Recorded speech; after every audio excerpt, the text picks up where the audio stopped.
Hi, everybody, and welcome back to another episode here on the Five Door Media podcast series on sales in the home service world.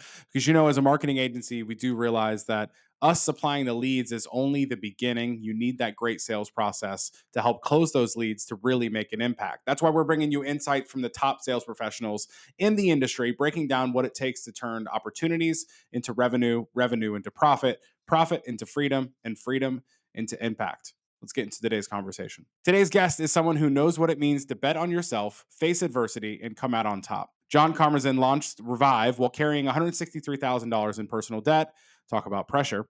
But instead of letting that hold him back, he made a plan, executed it with discipline, and completely wiped out that debt in just over 2 years. And once that weight was lifted, his business took off.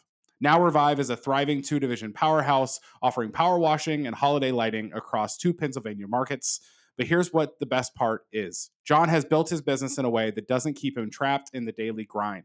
And that freedom has allowed him to do what he's truly passionate about, helping other business owners build systems, scale their businesses, and most importantly, create the life they actually want.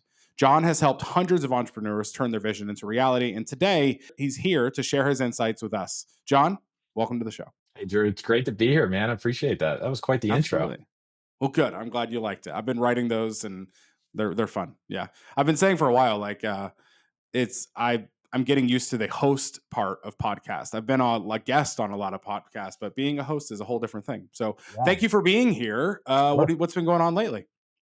Well, we're gearing up for the launch of our season. We're seasonal. We've got the seasonal swing, so we just wrapped up the holiday lighting side. We got all the jobs taken down, and now we're preparing to launch the power washing season. And we're going through making our seasonal hires for technicians and actually some sales hires, which is very pertinent to Nice. our conversation today. Absolutely. Yeah. So, like you said, we are talking about sales, and I've been asking all the guests on this season that we've been doing. Do you remember the first thing that you ever sold? I remember the first job I ever sold. Yes. What was it? Yes. It was in this business, it was a roof cleaning. Okay. And I can actually still remember getting the phone call for that particular job because I started the business as a side hustle and went out and printed flyers on this like neon blue paper. And this is 13 years ago. And went around this like really nice neighborhood. There was probably 15 homes in this little neighborhood that was up the road from us, and like put them in the little newspaper slots in the mailboxes. Nice. And I remember being at my full-time job and my phone ringing, and I'm like, I don't recognize this number. And I answered, and he's like, yeah, hey, I got a flyer here, and I'm interested in having my roof cleaned. And I was like, whoa, holy crap, this What? worked. Somebody's actually interested. And like, I was all flustered. I didn't know really what to say. I wasn't prepared.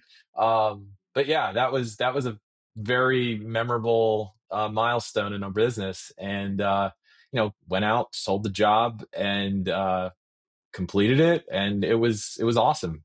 I love that. Great story. Do you have a sale that you're most proud of? Um, I don't know. It's hard to say. I think at this point, um, yeah, I wouldn't say it was a particular job that I've sold. I think more so now, it's selling the vision of our Mm, company to our, prospecting employees that are and team members. So I think my focus over the years have shifted from, sales in the sense of revenue generating sales to team building sales. mm. I love that. Gotcha. So we are talking a lot about sales today, and that's what this whole season of this podcast has been about. Because, like I said in the intro, as a marketing company, we realize we could supply all the leads in the world to a client, but if there's not a great salesperson or sales process on the other side of those leads, it really doesn't matter. So I'm Right. curious about how do you approach sales? Like, what is your sales philosophy that might make it, might be different than others in the home service industry? Well, I mean, I don't really know many other people's like full on process. So I would hope many companies are similar, but ours, I think our main focus is, we are not high pressure and but our focus is there to solve the customer's problem. Mm, Most of the time, unless it was a cold prospect where you're just out knocking on doors, when somebody contacts you, they're contacting you because they have a problem that they need to solve.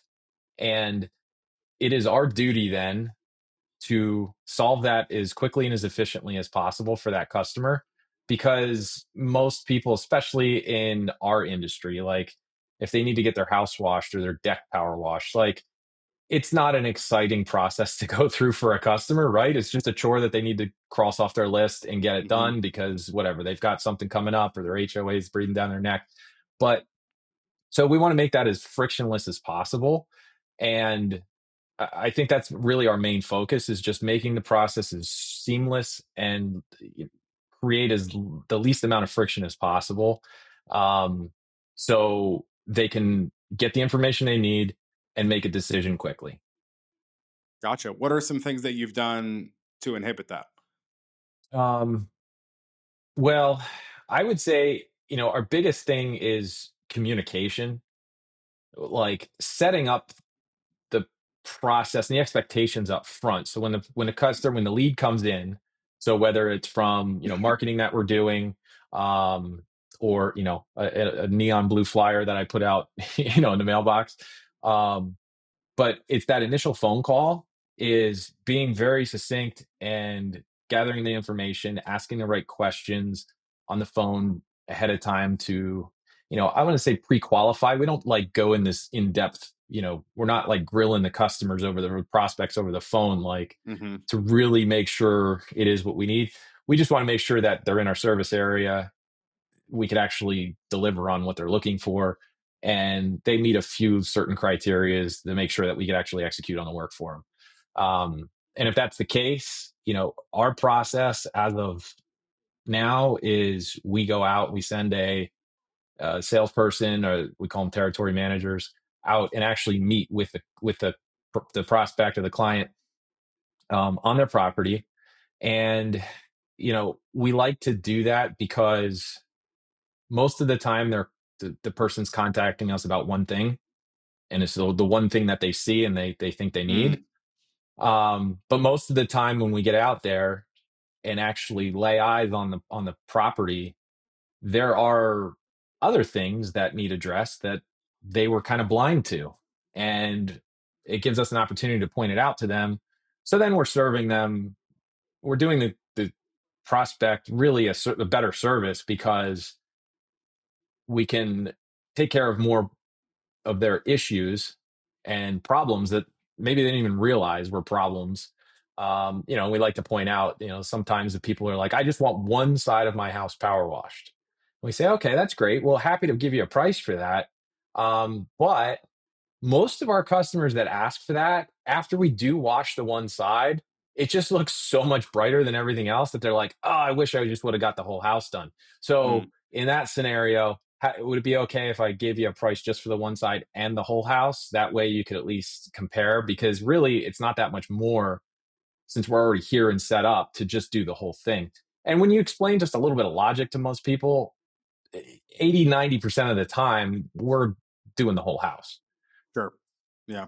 And that makes sense too, what you were saying. And then the conversations I've had so far on this podcast series, a lot of people, they forget they called you with the Yes. problem, you know? So I Yes. feel like a lot of times we lack this confidence in sales when in reality I'm like, but remember, they came to you Yep. because they know that you solved the problem that they need solving.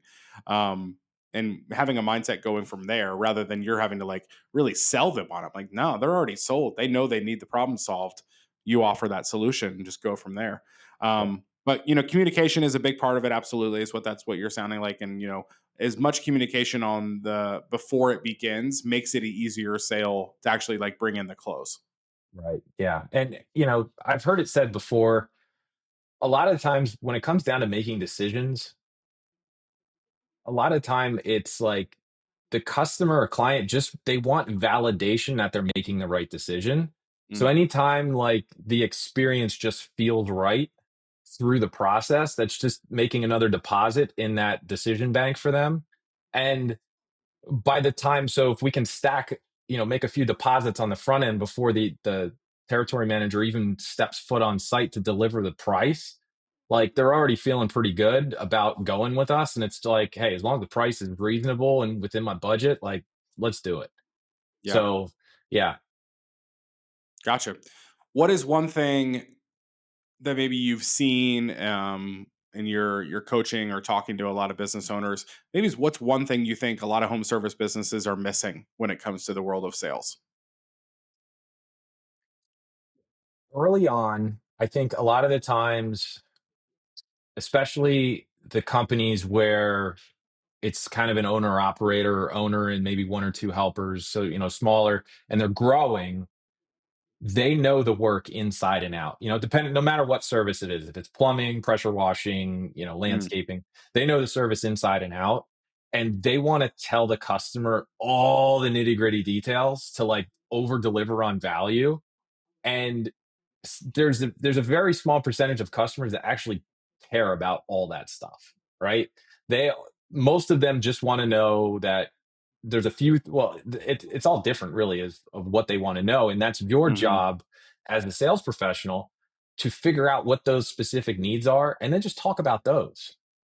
Don't waste the customer's time. Don't waste your time, because sometimes you can unsell yourself by just like go. And I've experienced this as a consumer before, where I've had contractors come in to do, give me an estimate for something, and for we had this guy come out and look at putting some fruit trees on our property, and he was so detailed and was mm. talking about the soil type and the pH and all this stuff. And I'm like, dude, we're an hour into this presentation. I just want to know if you can put a couple apple and pear trees on my property and how much it's going to cost. Like that's all I really care about. Like Yeah. and so, if at any point you've experienced on the other side of the customer side of that, like how it feels. So don't knowingly put your customers through that just because you feel like you have to, vomit all this knowledge on them to prove that your stuff. Like you said before, Drew, like they called you. Mm. So they have a level of trust in you right out of the gate that you know what you're doing. You don't have to overly prove that. So um I think that's a big part of it is just go into it, ask pointed questions to determine, like, and it could be as simple as, what was the main reason why you called us today? I love to lead with that. It could be as simple as, well, it's pretty obvious, isn't it? The side of my house is filthy. Like I'm tired of looking at it when I pull up. Or, you know, my landscaping looks atrocious. I want this cleaned up. And okay, is there anything else? Anything in particular? Like, what's the one thing that really bothers you the most about that? And just, it's like an onion, peel back the Yeah. layers and really figure out what's going on. And if you could focus on those one or two things that they really are honing in on, the rest of it doesn't matter. So true. Yeah, we can overcomplicate things very easily, right? I mean, Yep. and absolutely in the world of marketing, I could geek out about all the technology and things like that, but like in reality, my clients don't care about all the Yep. technology side. I mean, at least most of them don't. Some of them can Yes. geek out with me, right? Sure. But they just want their marketing to work. They want more leads, and they want to increase their revenue and their impact. Yeah. So yeah, you could definitely overdo it. Um, what is some things that really you can see in a salesperson that separates like the good from the great salespeople? I- That's a good question. And over the years of hiring some salespeople in our business, we've seen some people that have done really well and some people that just, man, they struggle. And I think the biggest thing that we've determined, well, there's a couple things, but one of the big things is not selling from your own wallet, especially if you have a higher ticket service. So the people that we see struggling, like when they present the price and it's like they feel icky about it because they feel Mm, like it's expensive, they cannot close. They can't. So don't sell from your wallet, sell from your customer's wallet. Your customer is the one buying it. Just because Yeah. you won't buy this service or you think it's expensive, there's a ton of people out here that do. Like for me, my thoughts maybe changed recently, but in years past, I wouldn't pay somebody to put Christmas lights up on my house. But we have hundreds of customers that do it every single year, year after year, happily pay us to do it. So like, Hmm. there's you may not be your own customer. So when you're out selling, is you've got to shift your mindset on that. Really And good. I don't like using definitive statements, but I think that is one where like it's really, really hard if you can't overcome and make that shift in your head that I can confidently present this price, let's say it's $50,000. There's some contractors, remodelers, it's going to be several $100,000 to put a pool in or something like that. You don't bat an eye at that. Hmm. If you go in and you're like, they're not going to go for this. Like, yeah, you're right. They're not. So I honestly, Drew, I think that's probably the biggest thing that I have seen that the people that succeed, they go in and they present the price with confidence. And the ones that struggle, they feel they feel unsure about it, Sure. and the customer can feel it. I like that a lot. Don't sell from your own wallet. Sell from your customer's wallet. Because you're right. I mean, once again in the conversations we've had in this series, similar things have been brought up about really protecting that salesperson's surroundings as well, and having them be in a positive atmosphere. We've had a guest on the show so far who said like if any negative review comes back, like you earmuffs the Mm, salesperson's ears because I don't want them yeah, hearing anything negative or how hard it is or anything like that because that bleeds over to those sales conversations, right? And like the same thing with what you're saying, like this isn't about you, this is not about the salesperson. This is about the customer you're selling to. I mean, we see that in marketing a lot too. A lot of times we think, oh, I like this type of content, so everybody else is also going to like this types of content. sure. But it's one of the hardest things is like completely taking ego out, completely taking yourself out of those conversations. It's not about you. Yeah, Donald Miller talks a lot about the customer is the hero. And the best part of or best businesses, they recognize the hero is never the business. The hero is the customer and making them the hero. So putting them in the forefront and things like that. right. Yep, Love love that. that. Great answer. Um, so let's talk about training. How do you train a salesperson in your world? What does that look like? What are some things they have to know? We've had some people say we've had some cleaning companies on here, and they said every salesperson that starts with us, their house gets a free deep clean because I want them to like really experience how good it Mm, is to feel what it feels like to get your house deep clean. What are right. some things that you've seen or something you do in that training world to make sure they're set up for success?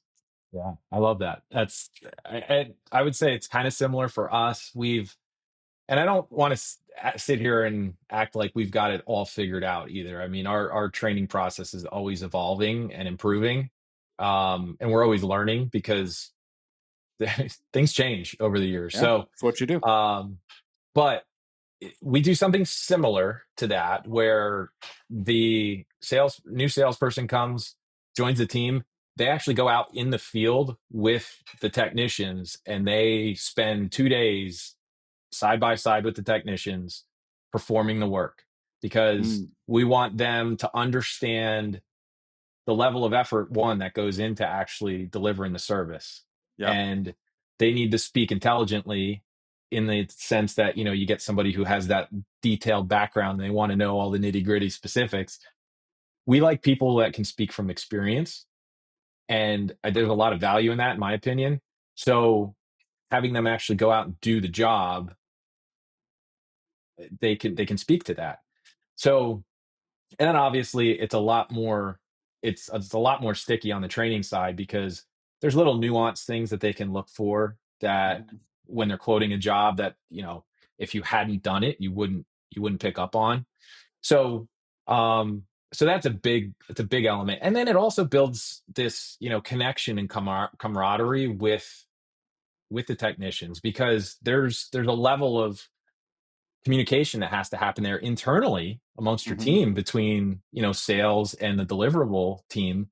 And if that connection doesn't happen up front, there could be some weird relationships because look, at some time, maybe the salesperson screws up on a quote, and the technicians are out there doing the job, and you're like, oh, they way underbid this. Like, I'm gonna be Mm, out here all stinking day, and we're doing this job for next to nothing.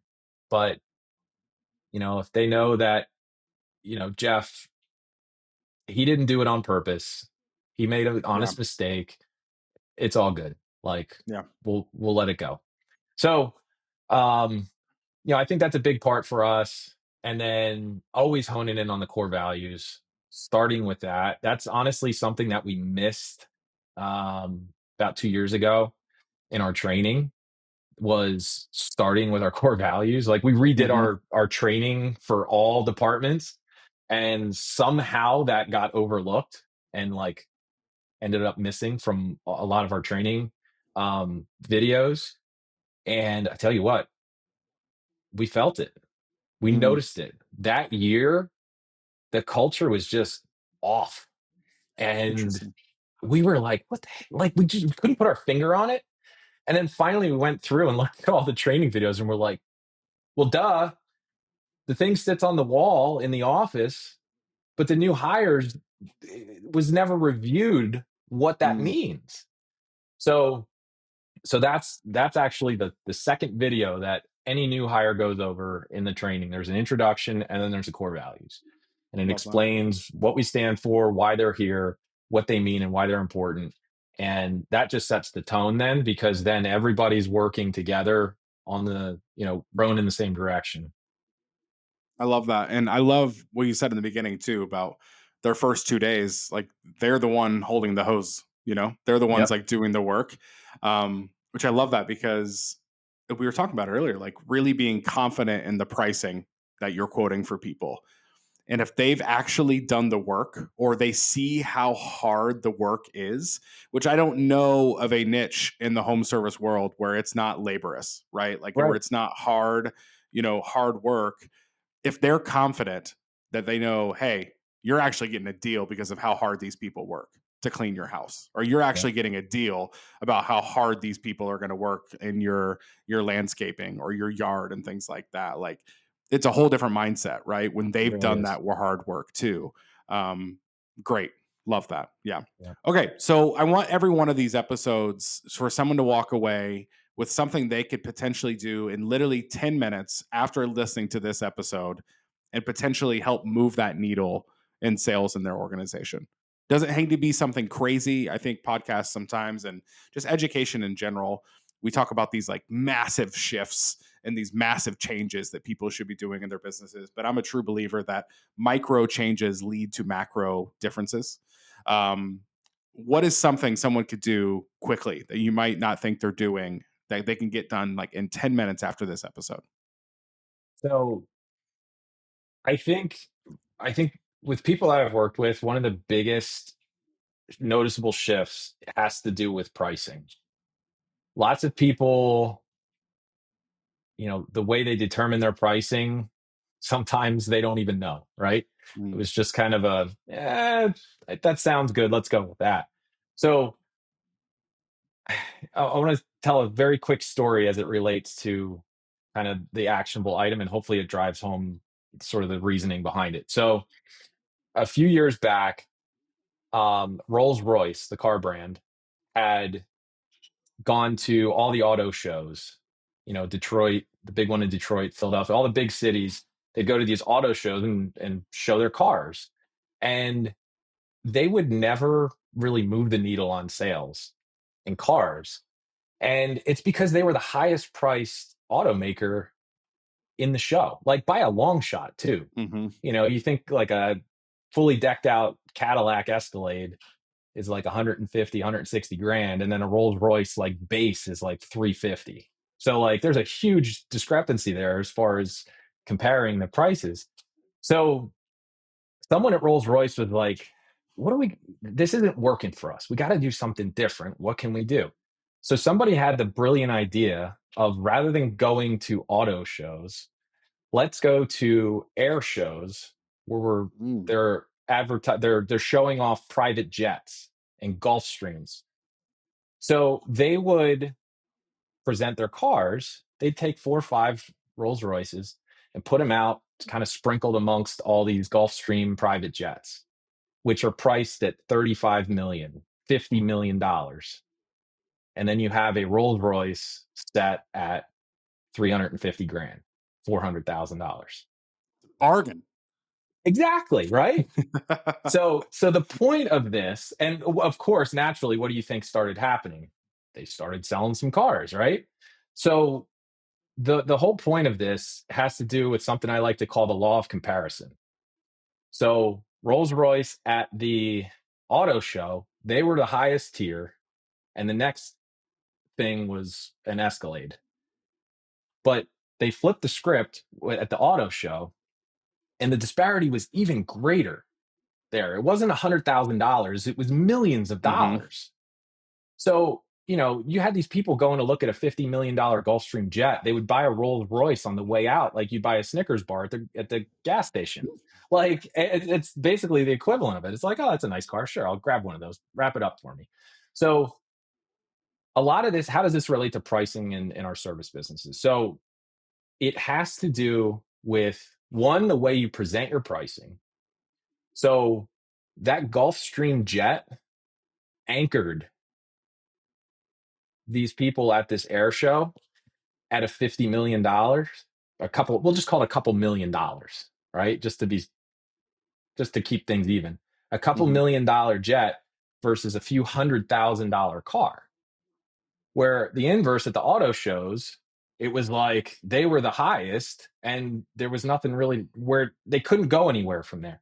So my point to this is, when you're pricing your services out, if you haven't already come up with a like high end package that includes like luxury, like add-on services that you can do, one, create that. And two, when you're presenting prices, hopefully you're presenting options now. If you're not, I think that's probably the number one thing to do, is start offering tiered options for your customers and Hmm. don't go overboard. Three, I would say, is kind of the sweet spot, like good, better, best. So right there, that's action one, number one. If you don't currently offer tiered price options, do that. But to go one layer deeper, if you are already doing that, the way you're presenting it, start with the highest first and then work backwards, Mm. because it has this subconscious thing in your mind that anchors the price really high. And Ryan Lee does a fantastic job. I love his way of explaining this process, but anchoring it really high and then walking it back, because the first price that gets presented in the customer's Hmm. mind, that's what anchors. And if you start low and go high, it doesn't feel good to go when the price goes Sure. up in the customer's mind. It feels good when it goes down. So my point to the whole anchoring and sort of the Gulfstream jet versus the Rolls Royce example is, if you can create this package that has all these extra bells and whistles that you can offer to your customers and price it like 2, 3 times as much as what your kind of normal high package is right now, and offer that what your current high package looks right now, you will sell more of them, because people are going to compare this like super expensive thing to what your normal high package is, and your average ticket will naturally increase because you're going to sell more of what now becomes Yeah. your middle package. So, and And here's sometimes a you're going to sell that high package. exactly, here's the crazy Yeah. thing, because there's a percentage of the population out there that, like, when they're presented the best, they just want it and they don't Yeah. care, so they're going to buy it. But I just want to be very clear, that high package, like, it has to be legit and you need to be Hmm. able to deliver on it. It can't be a bunch Yeah. of BS that's like, oh, we're just going to try to scam some people here. Like, it has to be legit. So, and it's hard to give an example because with all the different industries out there, um, it could be a whole litany of different things. But it can include warranties. it can Mm. include, extra level of service. It can include some guarantees. So, there's other things that you could layer in on that, Mhm. and sell it as a super premium package. Super smart. Yeah, and the good, better, best, that's the thing they can take away today. If you don't have a good, 100%. better, best option, and I think like every sub niche of home service, everybody has that opportunity. Whether it's cleaning, whether it's cutting grass, whether it's exterior cleaning, lighting. Everybody can come up with a good, better, best option. But yeah, like that's the craziest part about that is you're going to sell a few of those, and you're going to Yeah. think that person's crazy, but it's Yeah. okay because I'm selling out of their wallet. I'm not selling out of mine. How about That's it? right. And Love and it. I just want to Gotcha. let's make one subtle but very important distinction. It's not good, better, best. It's best, good, better. No, best, better, good. Sorry. Ooh, that's good. Best, better, Yeah. good. I love Yes, that. because it's all Got it. about the order you present it. For sure. Love that. Awesome. Well, hey, we've been playing a quick game of Would You Rather on any of these episodes, Sales Edition. Okay. Would You Rather Sales Edition. It's been pretty fun. Some of them have been pretty tough, but I'm curious what your answer will be today. Would you rather always close the sale but have to work 12-hour days, or work 4-hour days but only close 50% of your leads? Ooh.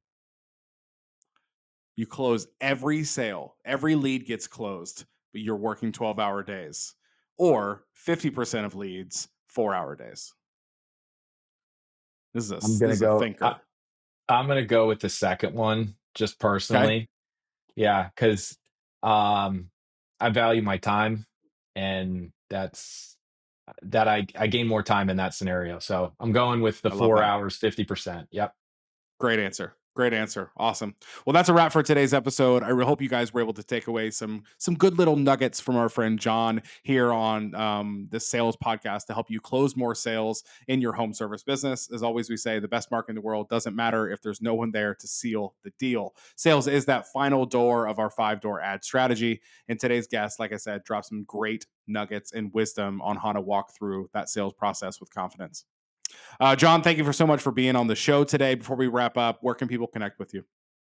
Facebook's the best way. Look me up. I know my name's a little funky to spell, but it's not that hard. So I'm sure you'll have something in show notes or something that people Yes, can look absolutely. me up. Yeah, Yeah. So hit me up on Facebook. Shoot me a message if you want to connect and have any questions. I love talking business. I love talking sales and systems. So anytime you got any questions, I'm happy to provide some insight. Hopefully help. awesome. Well, thank you for being here. Thank you guys. If you enjoyed this episode or you know somebody who also would enjoy this episode, make sure to share it with them. Share the love, share the knowledge. Thanks for watching. We'll see you next time.